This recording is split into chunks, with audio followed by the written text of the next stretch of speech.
Around the world are Poland, Kuwait, South Korea. Hackers are being rounded up.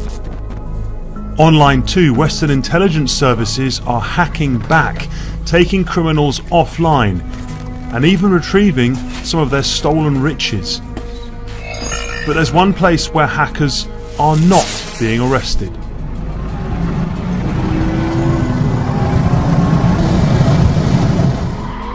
Cash-rich, fast cars, behaving and acting like very flamboyant and extravagant millionaires. I'm on the trail of the most wanted suspected hackers in the world.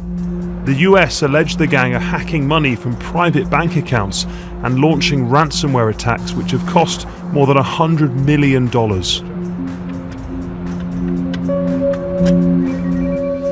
Здравствуйте, hello. I'm looking for Maxim Yakubets. I'm from the BBC. Вы сегодня объявили его преступником. На каком основании? Где доказательства его преступления? Их нет.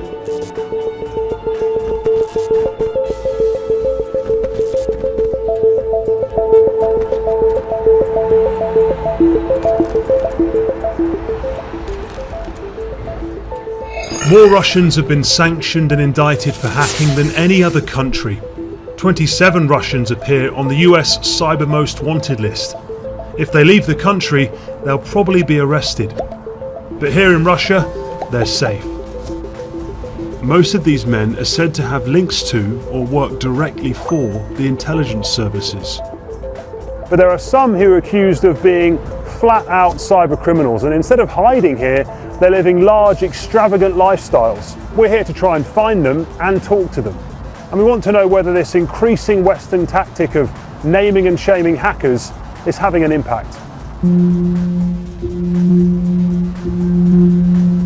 Good morning. Thank you all for being here. We're here today to identify and announce charges against a Russian national whom the Department of Justice alleges is responsible for two of the worst computer hacking and bank fraud schemes of the past decade. Yakubets is a true 21st century criminal who, with the stroke of a key and the click of a mouse, committed cyber crimes across the globe.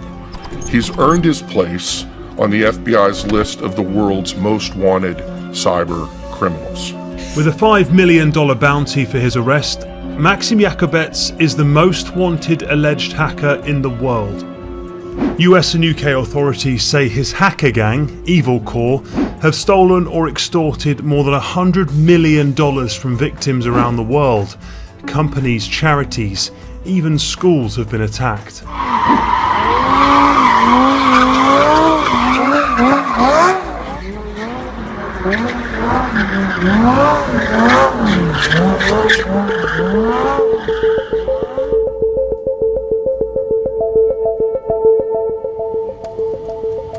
Evil Corps. Who has this Mercedes? Andrei Zakharov is BBC Russia's cyber reporter. He's been working with me for months to try and trace these alleged hackers. What have you learned about Yakubets? Well, we have two addresses, not owned by him, but he was registered in one of this apartment. We know where he officially worked for some time. It is his mother's company. He has very good cars also, and no business. He doesn't have any registered businesses? Yeah. Right, okay. I wanted to show you something I found.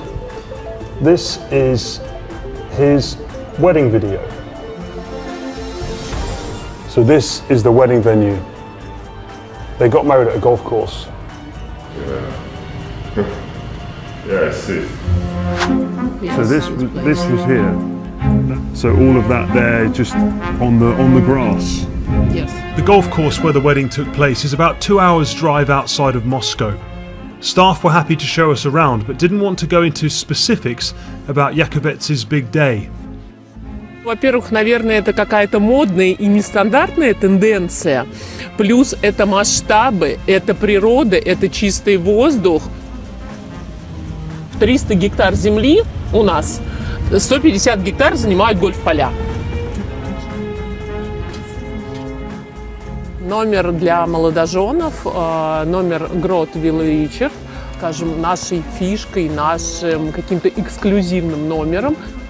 Wow, impressive. So this is where the newlyweds sit, Yeah. have some champagne. Yes. В которые у нас как раз и стремятся попасть для проведения фотосессии, для какого-то романтика молодоженов.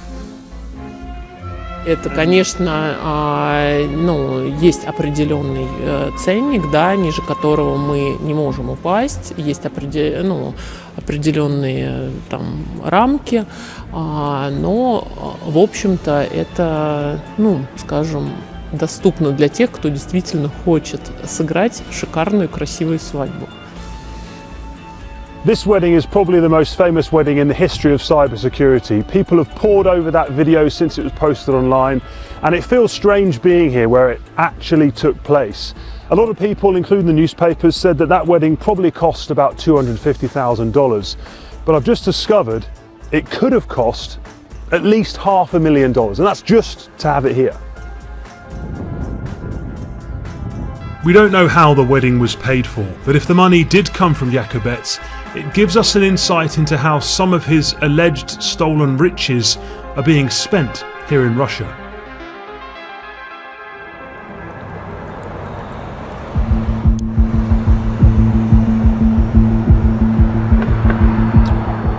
With emails and phone calls unanswered, it was time to try the Moscow addresses he's registered to.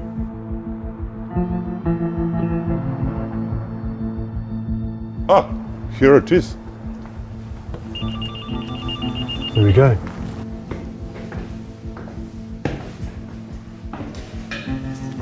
Здравствуйте. Hello. Is Maxim Jakubets there?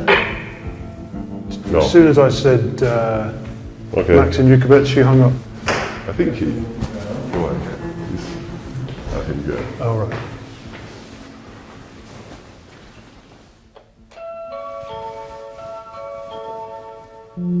Здравствуйте. Hello. I'm looking for Maxim Jakubets. I'm from the BBC.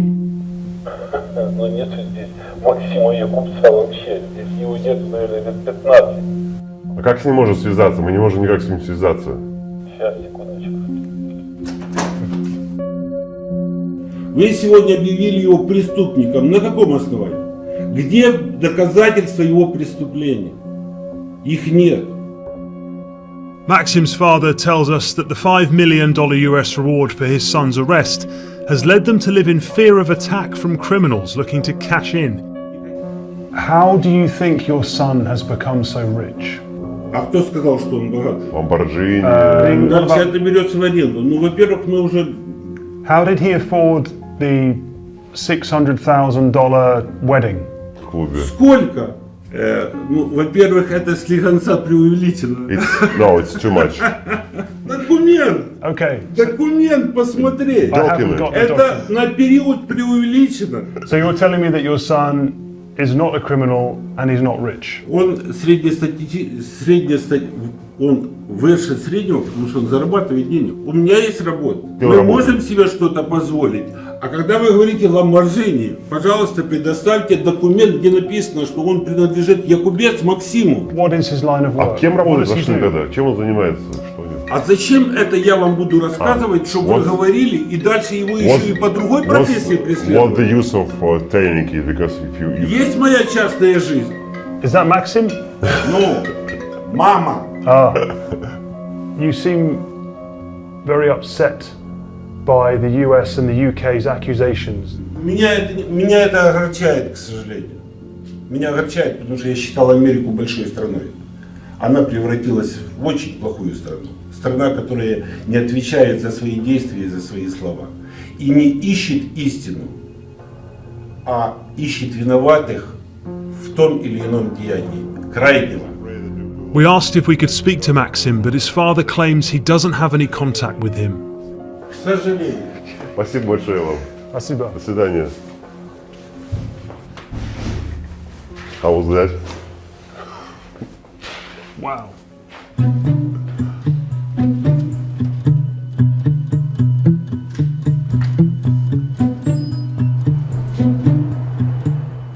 Maxim Yakubets and Igor Turashev have spent the last decade infecting computers worldwide with the Bugat. The US and UK claim to have strong enough evidence to convict Yakubets.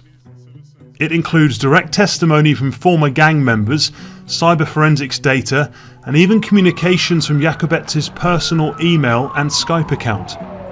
Their cases date back so far, it includes evidence obtained by the Russian police in 2010, when they were still open to helping the US investigate. The 2019 announcement named other Russian men allegedly from Evil Corps. As well as confining them to Russian territories, these cyber sanctions mean they're banned from doing business with Western firms and have any Western assets frozen. The US has sanctioned dozens of Russians, nearly all are accused of working directly for the Kremlin. And it's not just the US. Last year the European Union started to issue its first cyber sanctions. Once again, it's mostly Russians. The Kremlin calls the allegations a diabolical cocktail and rich fantasy. For everyday Russians, the sanctions are so regular now that they're largely ignored.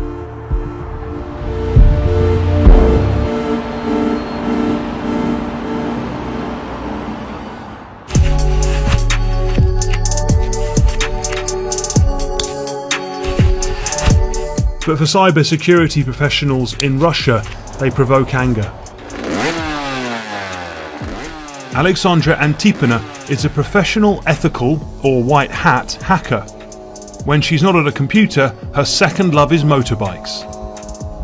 Первое время я считала то, что информационная безопасность может приносить адреналин, но на самом деле оказалось, что это больше стрессовое занятие, потому что тут все-таки есть ответственность. Когда ты едешь, ты можешь разбиться, но это будет твоя вина, а если ты совершишь ошибку в безопасности, то пострадают и остальные люди.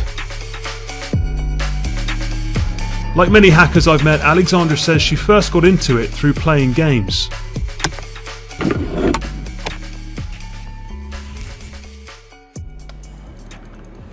Everybody. They're all coming. Yeah.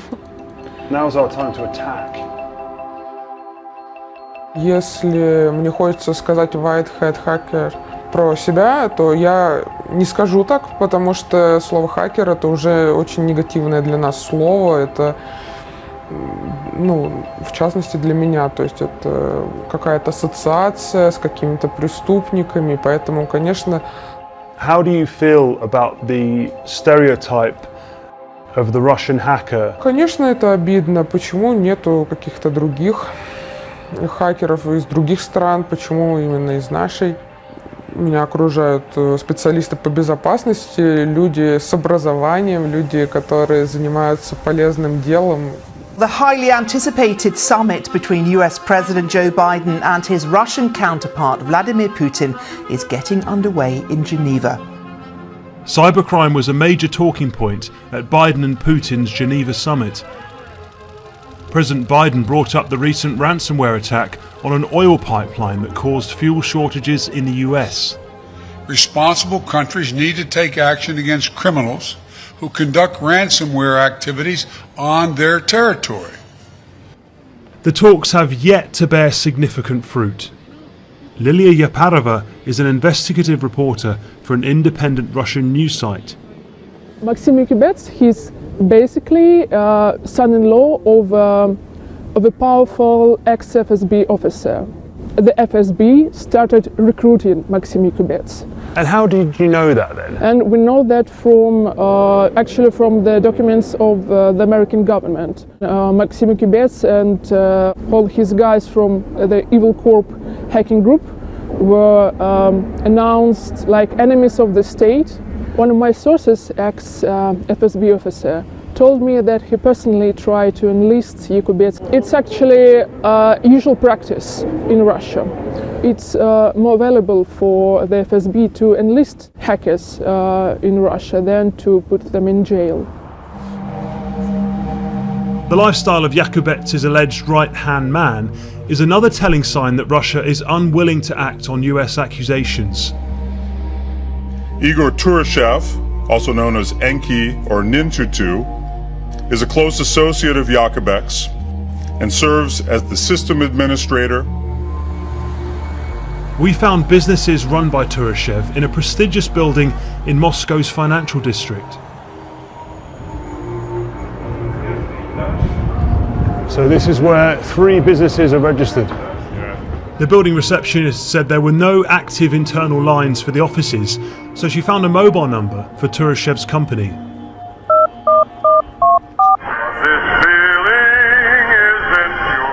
After a long wait, someone picked up. Здравствуйте. Алло. Hello, I'm looking to find Igor Turashev. А вы откуда? Мы журналисты BBC. Что у вас журналистика? Ну, мы хотели поговорить с Игорем Олеговичем. So that was interesting. That was actually someone who works with Turashev. Yeah. I find it amazing that he is here. And this is where lots of legitimate businesses are. I mean, they have offices here, but they have very good cars, good life in Moscow. Yeah, they're not hiding at all.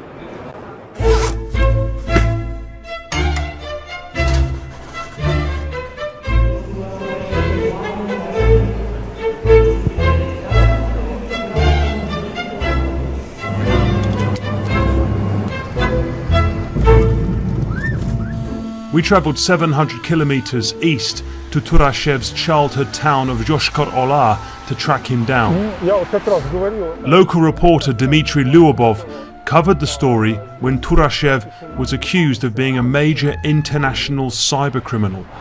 Я общался с его преподавателем, который пожелал остаться неизвестным. Удивлен, да, и в определенной степени и шокирован. Он говорил о том, что эта история, она отрицательно сказывается на имидже IT-компании Йошкар-Олы, поскольку в основном местные средства массовой информации, они упоминали, значит, то, что это йошкар-олинец, что он разыскивается ФБР за, значит, некие киберпреступления. Ну, наверное, такой громкой, как могла бы быть, она не стала. Despite being a seemingly legitimate businessman then, Turashev was proving elusive. We deliberately didn't try to contact people facing sanctions who are thought to work for the Russian intelligence services. All nations hack each other, but some allegations against Russian state hackers are extreme. From electricity blackouts to attacks causing billions of dollars of damage globally. The Russian government has denied all accusations, routinely laughing them off as Western hysteria and Russophobia. As for these grey-haired generals, sanctioning them, it's like a reward. Is it a badge of honor? Yeah, badge of honor, yeah. Even if they've been caught? Caught in what? Well, for you it's cybercrimes. For them it's intelligence gathering against the enemy of Russian government, of Russian state. And it's not just individuals who are being accused of hacking for the Russian state. Entire institutions and even private companies have been sanctioned too. How are you? Fine, thanks. Nice to meet you. Nice to meet you too. I like your view. Denis Baranov is the new CEO of Positive Technologies. Denis says he was just as shocked as the rest of the cybersecurity world when President Biden accused his well-respected company of hacking for Russia in April. The sanctions forced him to postpone a long-awaited IPO. It's also cut the company off from access to many Western partnerships and technology. Is this a punch bag, Denis? Yes. On the day of the sanctions, did you come and punch this? No, I didn't, because it's not my way of working with stress. The wording of the accusation is that Positive Technologies has worked to support the Russian intelligence services efforts to carry out malicious cyber activities against the US. What do you say to that accusation? Is that something that you have done? С учетом того, что мы вендор, мы одинаково относимся вообще ко всем нашим покупателям. То есть коммерческие компании покупают наши средства защиты, Министерство обороны покупает наши средства защиты. Вот что важно заметить, все программы и продукты, которые мы производим, не могут использоваться как средства двойного назначения. By double purposes, do you mean you don't allow your products to be used in offensive ways? Да, наши продукты разработаны исключительно как средство защиты или как средство аудита. Игра началась. The Biden administration has also criticised the company's annual hacking conference, where hackers are invited to attack a mock city. The US claims that the event is being used as a recruitment tool for the Russian intelligence services. Is that an ATM? Yes, it's like ATM, yes. Yes. We take this ATM, put it on our Positive Hack Days conference and ask the community, okay guys, there is some money inside it, so come and get it. So, and someone managed to get the money? Yes, and every time, every year, and we send that vulnerabilities to the vendors too, and they're fixed. Anatoly Kovalev, Pavel Yershov, Dmitry Badin, Dmitry Dokuchayev, all these people came along to your Positive Hack Days, and the accusation is they were here to recruit the next crop of Russian hackers to the military. Is that true? Positive Hack Days — это крупнейшая международная конференция по информационной безопасности, которая проводится в России. Next year, when you do your next Positive Hack Day, will these people be invited again, or will you start to vet who comes along? Как я и сказал, мы не приглашаем и не приглашали этих людей, мы приглашаем всех. И кто угодно может купить билет, как на любую открытую конференцию. But buy a ticket, please. First, buy a ticket and come here. Alexandra has competed herself at many Positive Hack Days. She says they're a normal and enjoyable conference. Допустим, в 6 часов вечера, либо мы расписываем график 72 часа. Сама конференция обычно нами ожидаема. Positive Technologies isn't the first Russian cybersecurity company to be accused of getting too close to the Kremlin. And whilst we were in Moscow, a breaking news event showed what can happen if a Russian cybersecurity firm gets on the wrong side of the Kremlin. The founder of Group IB was arrested for treason. He faces up to 20 years in prison. We're going to go there now and see what we can find out. Police raided the offices of Group IB overnight. Officers even broke into one room to apparently access company servers. It looks like a complete mirror image of what's happened to Positive Technologies.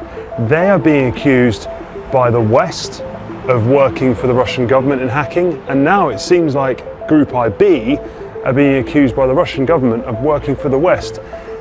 It's very hard to be a cybersecurity company in this country. Group IB says it's innocent, and there are few details about what Ilya Sashkov is accused of. Many have pointed to a speech the outspoken founder made, which publicly criticised Russian authorities for not arresting alleged cybercriminals like Yakubets.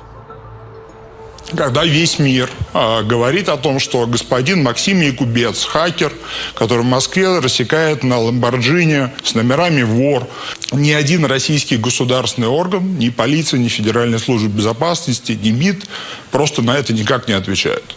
Максим остается в Москве, продолжает кататься на своем шикарном автомобиле, и поверьте, это влияет на имидж российских компаний, которые занимаются экспортом информационной безопасности. Before I left Russia, Andrea and I wanted to try one last address, an apartment in a luxury part of town. That's strange. A neighbour recognised Turashev's picture, but clearly, if he was there, he wasn't interested in talking. I think we've got as close to these people as we're going to get. They know we're here. They know we want to talk. But they don't want to talk. And I did want to speak to them. I wanted to find out their side of the story.